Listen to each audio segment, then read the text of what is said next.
for that band, and it became to me, it was almost in me that I could feel what was going on. And Rich and I had a rapport on the stage.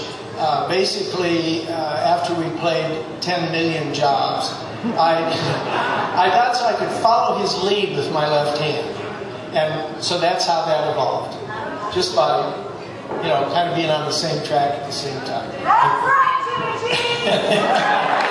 And did you learn to play sitting on a bar stool, your dad's bar stool instead of... Right, so I did learn to, I played on a bar stool when I... What were you doing in bars then? That's what I want to know. If you had been around my folks, you'd know I was a bar stool.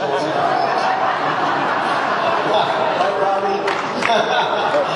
So that's the way it was, and I wound up almost standing up playing drums, and I still do it like that when I play. It's been a kind of an odd thing because I couldn't sit in on other guys' drums and they couldn't sit on my drums. So. It's funny. The astronauts' success was a working success, just that mind-numbing blur of gyms and colleges and bars, right? But they did it before the touring industry as we know it now existed. Now we have the proper amplification and road crews and all that stuff. Didn't exist when you guys. Can you just tell a little bit, Stormy, about what you guys endured? It was all DIY, right? That's true. We were the band and the roadies and everything it took to put it together, the agents and everything, the booker. We did it all. And even when we had a manager out of Los Angeles and was doing our current recordings with RCA Victor, we still booked huge numbers of dates across this country with schools, fraternities, anybody that wanted music, we would go play. And I can remember coming back from Japan. I believe it was the first time we played there. The crowds that we saw there, we played 2 shows a day, and the crowds that we saw were probably somewhere between 8,000 and 15,000 each show. We came back to LA, flew to Iowa, flew to LA, flew back to Denver, drove to Iowa, and played at a range for 712 people. So we went from about a $10,000 gig to a $702 gig.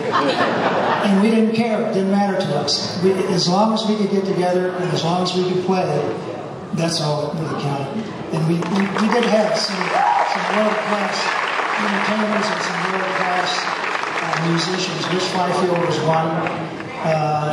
I'm sorry he's not here tonight. His opportunities, I believe, have come and gone, and I'm not going to apologize for him, but he was a great guitar player. Jim Gallagher is a wonderful drummer, a wonderful person. The one person that we forget about as far as a great entertainer was Dennis Lindsay. He probably had the best voice. He had the best comedy timing. And he was a pretty darn good guitar player, and he was very quiet about all of that. So, one applaud for Dennis Lindsay. I'll let you talk about that, okay? Last one real quick, Jim. Stormy alludes to your tours of Japan. The world's gotten so much smaller in recent decades. Back then, you went to the other side of the world to tour that place. Can you just give us a quick anecdote? I mean, what did you eat? Fish. First of all, it's a long way from 4th and Forest and Casey Junior High to Tokyo, Japan. We couldn't believe that it happened, and all of a sudden, here we are, all guys from North Boulder, basically. And we're in Japan, and we're playing 2 shows a day, high caloric output, and we started getting real hungry. And there wasn't a whole lot to eat that we knew about. So we started, this is really good. We just couldn't get enough to eat. So we found in the train stations, and we traveled by train all the time there were noodle stands. And that was one thing we could eat. It tasted sort of like chicken noodle soup. And man, I'll tell you, we lived on that stuff. And whenever we played any of the air bases or Navy bases in Japan, the first thing we did was head to the PX and eat as many hamburgers as we could because we hadn't had any hamburgers for so long. So that's the food story. Let me add a little bit to that too, and I think Jim will remember this. We played in many cities in Japan, and Kobe was one city in Japan. And if you've ever been there, you know that each city has a speciality. It's either, if you go to a coastal city, it's crab. They have the best crab in the world. If you go to Kobe, Japan, they have the best beef. And we ran into Pat Boone, unbeknownst to us, and decided the six of us and his manager were going to go have Kobe beef at a Kobe beef restaurant.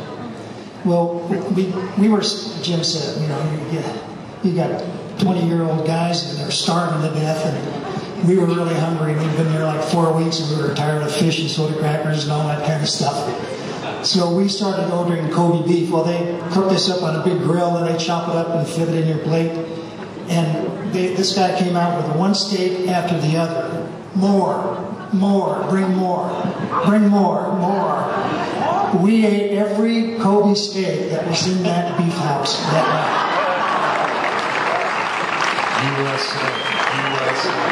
We wiped them out. Let's induct the astronauts.